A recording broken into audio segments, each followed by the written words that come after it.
রমজানে দ্রব্যমূল্য ও আইনশৃঙ্খলা পরিস্থিতি নিয়ন্ত্রণ করতে না পারলে অন্তর্বর্তী সরকারের অধীনে সুষ্ঠু নির্বাচন সম্ভব হবে কিনা তা নিয়ে অনাস্থা সৃষ্টি হবে বলে মন্তব্য করেছেন আমার দেশ পার্টির চেয়ারম্যান মুজিবুর রহমান মঞ্জু।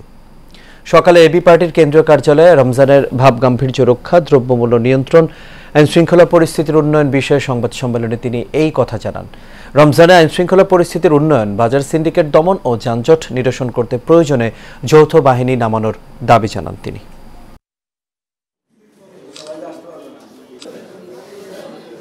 আপনারা এই রমজান মাসটাকে পরীক্ষা হিসাবে নেন, চ্যালেঞ্জ হিসাবে নেন, যাতে শান্তিপূর্ণভাবে আমার দ্রব্যমূল্য না বাড়ে, পারলে দ্রব্যমূল্যকে কমান, লোডশেডিং যাতে না হয়, যানজটে মানুষের জীবন যাতে নাকাল না হয়, আর ফাইনালি আমাদের জনজীবনের নিরাপত্তা যাতে বিঘ্নিত না হয়।